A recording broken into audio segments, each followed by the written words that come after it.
Assalamualaikum warahmatullahi wabarakatuh. Salam Merdeka Belajar. Perkenalkan, nama saya Tiar Trisnawati.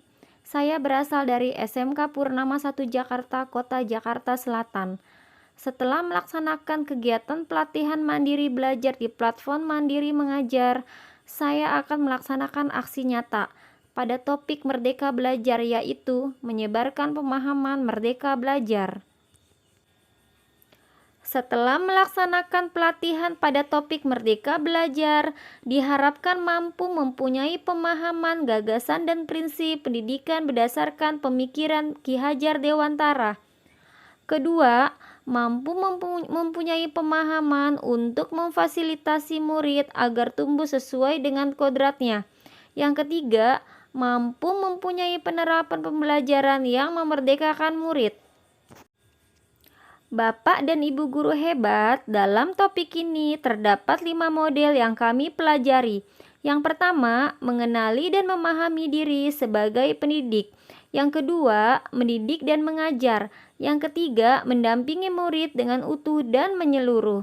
Yang keempat, mendidik dan melatih kecerdasan budi pekerti. Dan yang kelima, pendidikan mengantarkan pada keselamatan dan kebahagiaan. Bapak dan Ibu guru hebat, di dalam modul yang pertama, yaitu mengenal dan memahami diri sebagai pendidik. Kita sebagai pendidik tentunya harus memahami dan menghayati diri sebagai manusia yang merdeka untuk terus belajar. Sebelum memerdekakan murid, tentunya kita sebagai guru harus memerdekakan terlebih dahulu diri kita sendiri, yaitu dengan cara merefleksikan apa yang telah kita lakukan.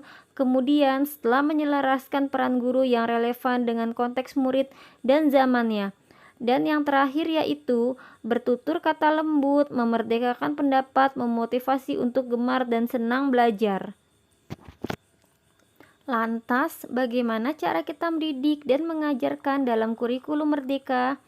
Perlu kita ketahui bahwa sistem pengajaran pada zaman kolonial yang pernah kita pakai saat ini perlu dirubah, yaitu diantaranya yang pertama, meminta murid berdiri di depan kelas saat lalai mengerjakan tugas.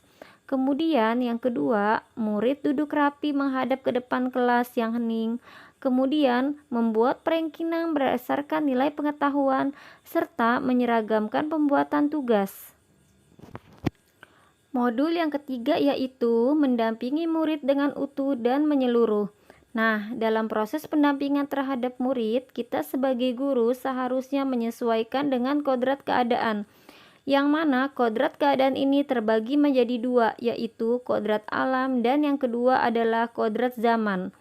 Kodrat alam yaitu sifat dan bentuk lingkungan di mana anak itu berada, sedangkan kodrat zaman, isi dan irama yakni disesuaikan dengan zaman anak tersebut berkembang.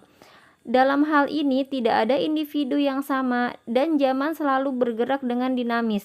Selain itu juga dalam pendampingan murid kita harus menerapkan asas trikon, yaitu kontinu, konvergen, dan konsentris.